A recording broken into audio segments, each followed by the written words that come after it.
You know what's would be funny is like There Will Be Blood and No Country for Old Men. Yeah, we These could do Yeah, that movies one. that came I, out at I the same time. I'm all for it. Yeah.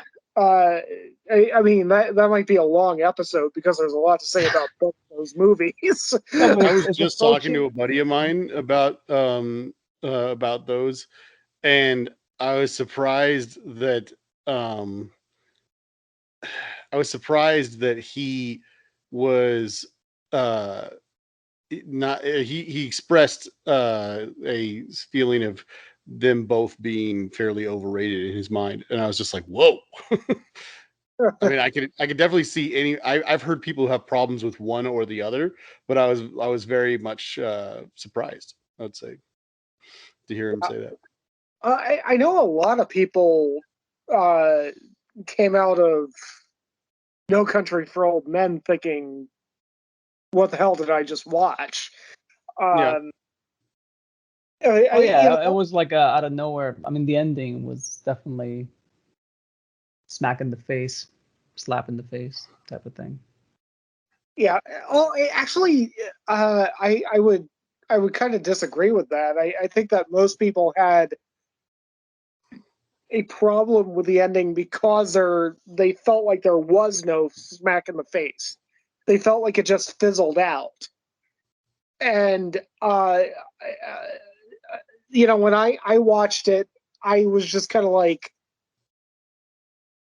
holy shit! He just wrapped up the entire movie in one short, elegant speech, and the character doesn't even realize that he's wrapping up the entire philosophy of the entire movie. Uh, and when I met with the people who were just like when it cut to the credits, said, "What the hell did I just watch?" Their problem wasn't that they got slapped in the face. Their problem was that they felt like it just kind of stopped. It just kind of fizzled out. It just kind of went away, and they felt particularly dissatisfied by it. But Yeah, at least that's yeah. But no, I mean, but for me, that's there, and you're right. I think they misread the movie, of course. But yeah, for me, the slap in the face was the car crash. The way it ends, it's a sequence of events that leads up to that speech in the end. yeah, But that car crash comes from out of nowhere, and it's got nothing to do with anything, even though it has everything to do with everything. Um, if you know what the movie is going for. But and the speech is more of an epilogue more yeah. than anything else. Um, and it makes perfect sense. And it's comparing it to There Will Be Blood. It's pretty similar too. I would say There Will Be Blood is less climactic in a way, even though it's got that big scene with the Yeah, I drink your milkshake thing. yeah, That's in the end, right? yeah, that's in the yeah, end. That's in the yeah. end. Yeah, I no, drink that's your milkshake. I drank it out.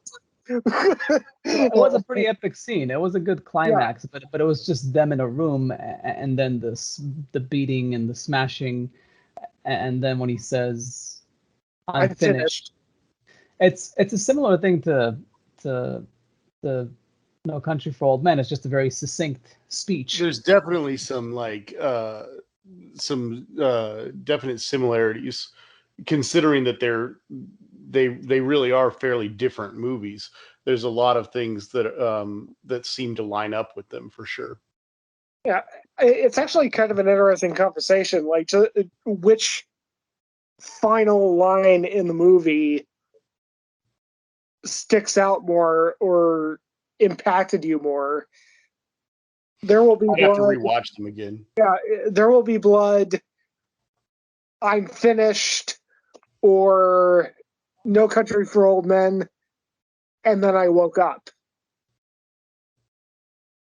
Well, I think then I Uh, woke up is more elegant, for yeah, sure. But in general, I think it's a more elegant movie. No Country, especially when I rewatched it. But There Will Be Blood is a glorious mess, and especially the ending. yeah, I think for me, of course, again, it's the milkshake scene, so it's a pretty big scene and it's really well written. But the I'm finished, it didn't rub me the right way the first time, but it just felt it felt a bit over the top. But it is the whole movie is over the top in a way, at least parts of it. But then when the music kicks in and he does the whole classical score, like the classical music over the credits, I was like, yes, no, this makes perfect sense. Even though it rubs me the wrong way, it's operatic. It's absurd, and it's trying to like show this life that's bigger than life, than most lives, or at least someone who was that ambitious and aspired for all that, and it's just a disgusting ending. And I guess I should be disgusted. So maybe my reaction was correct.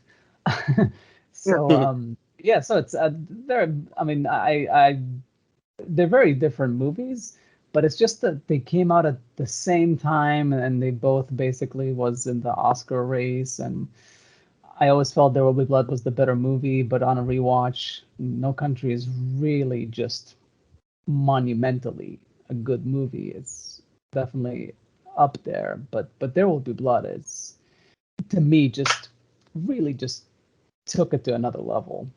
I don't know. It's actually kind of funny. I was just thinking about reading the American Cinematographer article. Back in 2007, 2008 on There Will Be Blood, and Robert Elswit particularly talked about the scene where the adult H.W. Plainview goes to visit with Daniel Plainview in his mansion after he's made his fortune and drunk the milkshake and all that stuff and made his money. And it was kind of funny because Paul Thomas Anderson is almost as anti-digital as Tarantino is, and they decided to not go with the digital intermediate.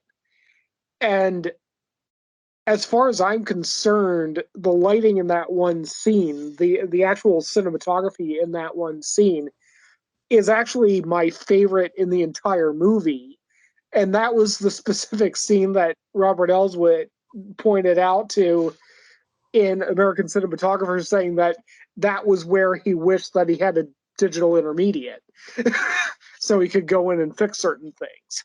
And I mean, I still fail to see where he could have fixed anything in that scene. I mean, I can see where he could fix some stuff in, like the burning oil derrick sequence. Like there were some continuity issues there, which you really can't blame them for that. I mean, they decided to burn down an oil derrick during magic hour.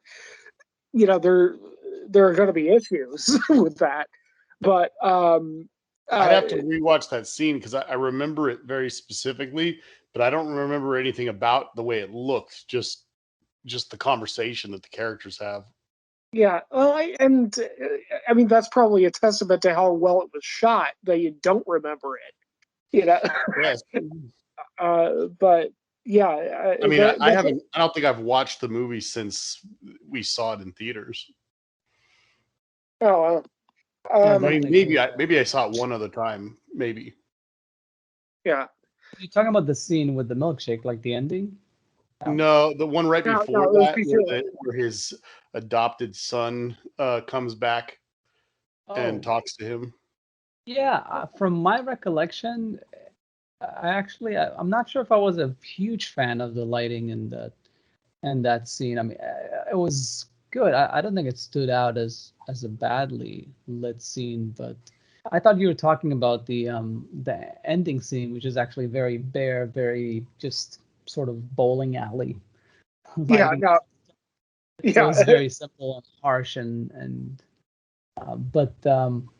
but yeah, but that's in general. I think film gives that to you, and even Elswitz, I think said that one of the issues that he has with shooting digital is that it's not as forgiving as film. Like with film, you could mess up your lighting a bit. It's still just going to naturally look really good.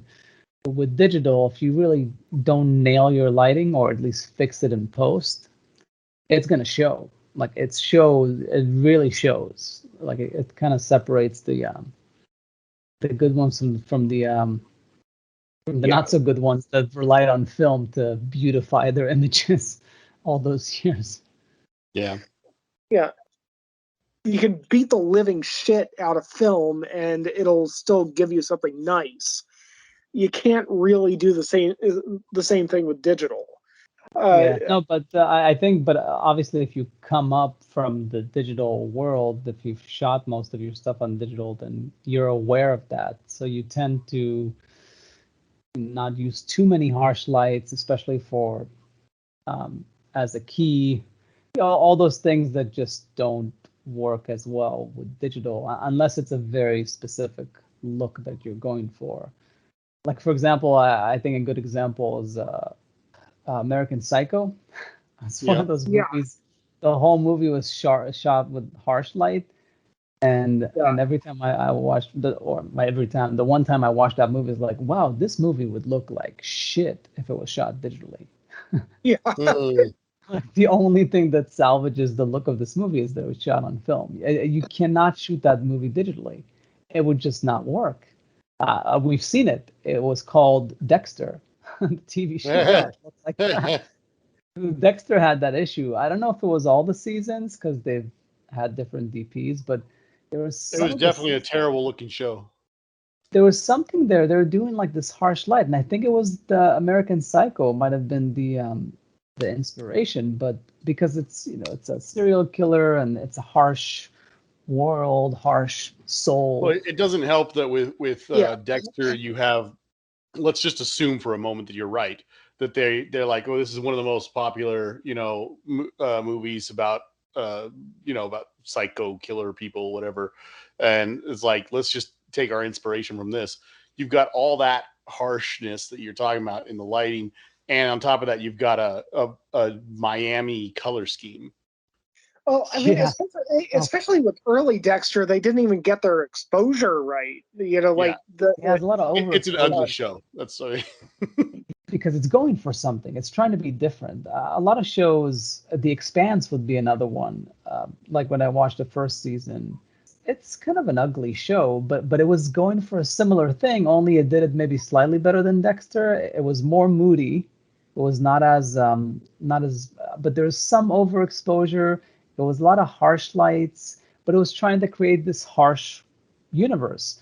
And it worked slightly better in sci-fi than it did in the Miami setting. So I'll give him that. But you really need to be smart about when you go on a limb like that, especially for a show where you commit to that for seasons upon seasons. I think that show gets better too when you get to like season 4 and 5. I don't know, part of it them being in different locations, I guess, but I don't know. There's certain things about The Expanse that got better, not just the look, but other things too. Yeah. The thing is, with American Psycho, the cinematographer on that film was Andres Sekula, who also shot Reservoir Dogs and Pulp Fiction. He also shot that horror movie with Luke Wilson and Kate Beckinsale. No Vacancy or something like that. No, just Vacancy. Vacancy. And his whole shtick is shooting the slowest possible film all the time. Like he is really devoted to. I mean, like even when he was shooting Vacancy in his American Cinematographer article, he was just saying that they were testing the 500 ISO Vision 2 stocks, I think, at the time. And no, resolution's not there. Too grainy. Not going to do it. And I mean, I think he did a pretty good job with Vacancy. I mean, the movie's not particularly good, but I think that his work on that was pretty good. But I mean, you can kind of see how his work has kind of suffered, at least from my perspective, over time, in that he is so devoted to having these grainless images that he just decides to use hard lighting rather than and slower film rather than diffusing the light and just using faster film. He also shot that movie that Ross Geller from Friends made, Trust, I think. Yeah. Mm-hmm. And that was shot digitally, and that's actually kind of the perfect illustrative example, is that it was shot digitally with that same hard lighting aesthetic, and that just did not work for me at all. I mean, that was not Pulp Fiction. Pulp Fiction was shot 90%, I think, with 50 ISO stock. And I don't think it really looked like that. I don't think it looked overlit, or that he was struggling all that much. But with Trust, that was where it was kind of like, okay, this is digital now, and I'm looking at an undiffused open face 2K lighting a person's face, and so yeah. No, I'm looking at it now. I'm looking at the trailer, and it looks like a lesser version of American Psycho. Yeah. Was it digital? What camera was that on? I don't recall. That was too many years ago. It's not horrible. I mean, obviously he's an established DP, so it's gonna look better than if we attempt to pull that off. But it is funny. I feel like, and this is where I was gonna switch the subject a bit. It's that sometimes there are DPs that commit to a certain style, and they don't adapt too much with the story. They adapt somewhat, but they're kind of are stuck in their ways about certain ways of doing things. It's actually shot on film. Oh, it was? Yeah, I guess it just looked bad. There's it's Panavision, Panaflex, Gold, Millennium. Yeah, Super 35. Oh, I stand corrected. That's why I was looking at it and I was like, that looks like a very good digital camera. Like, it still looked worse than American Psycho, but it looked like a very good digital camera, and it's 2010. I'm like, the Alexa. When did the Alexa come out? Well,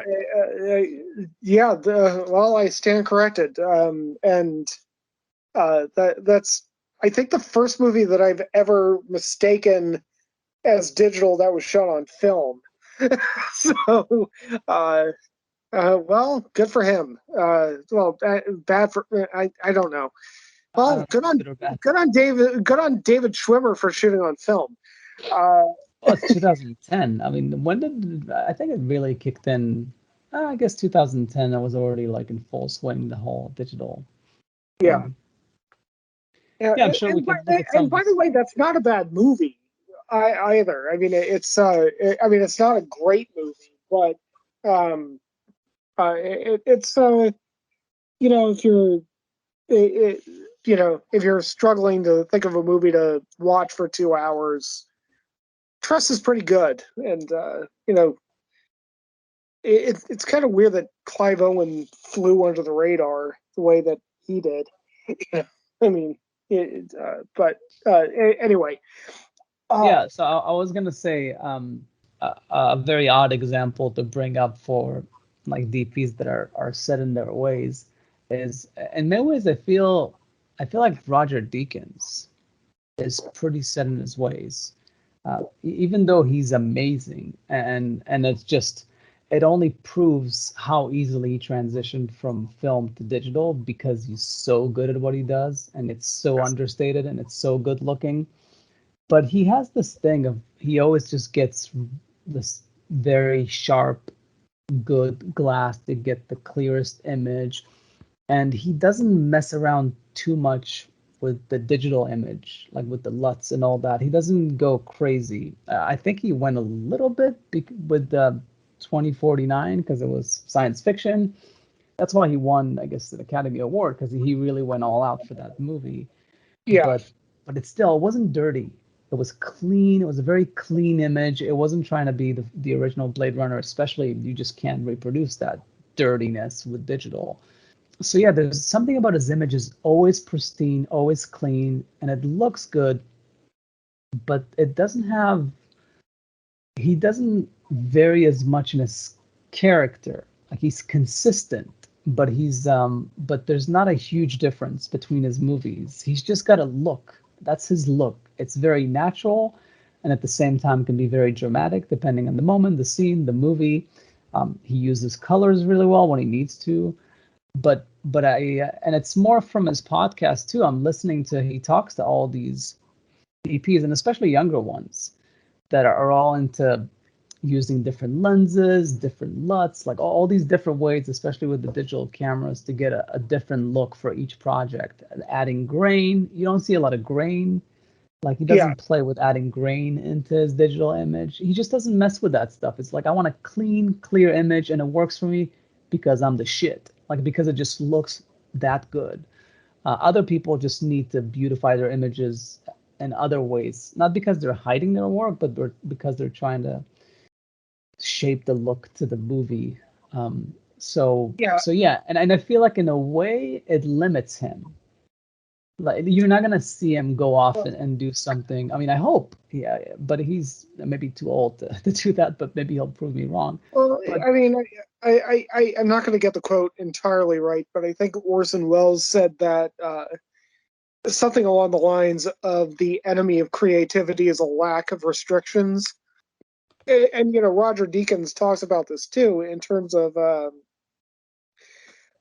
using primes rather than zooms, because when you use a prime, you have to actually pick up the damn camera, move it, frame your shot, and be really deliberate with everything that you're doing. And with zoom, it allows you to kind of get lazy and just be like, okay, well, we just shot the over the shoulder. Let's just zoom in and get the close up and not move the camera. And it without that precision, without that constraint that you're placing on yourself by using a fixed focal length lens, you're kind of screwing yourself because you're not really examining, you're allowing yourself to get lazy the moment that you do that. And I think that's a component to the brilliance of Roger Deakins. But like in contrast, you think about somebody like Emmanuel Lubezki, who he's shooting on the Alexa himself, but he still uses film every so often. He still plays around with a bunch of different stuff, and I actually think that Lubezki made a really cogent point at one point where he just said shooting digital is like looking at a movie through a window, and shooting film is like observing a movie on a canvas. But again, like if you can control the window as well as Roger Deakins, I mean, Roger Deakins is better on an iPhone than I am with an IMAX camera if I ever got to touch one. yeah, and Lubezki too, for that matter. Yeah. That's why they do so well. And then other ones, just like I said, they come up in the digital world, so there's a lot of trial and error to know what works and what doesn't work with the digital image. But yeah, mostly I was gonna say it's just that 1917, for example, I just felt like it could have been dirtier. It just was too clean for me. Everything was way too clean about that movie. Even potentially the movement slightly at times, or it was too shaky at times when it was supposed to be steady. I mean, it was a nice accomplishment, and there were some gorgeous scenes there, especially the nighttime scenes that he actually lit. Yeah. But it was too clean. Like it almost should have been shot on film, but obviously logistically it wouldn't have been possible. Yeah. But dirtying up the image, maybe getting some filters on or at least adding some grain, something that just would have made it more World War One. that's that's mainly what I felt like, and maybe it's with a different DP that would have happened. And not to say that it's the right thing to do. It's just that when I watched that movie, I felt like that's what I feel about now is either you're gonna dirty up the image a little bit for a movie set in the past, or you just shoot it on film. But yeah, it's interesting. It's choices, and obviously he's still very good at what he does. He's one of the best. Obviously, it's just limitations. But if you're still one of the best, then really, there's no complaints. It's fine to be set in your ways.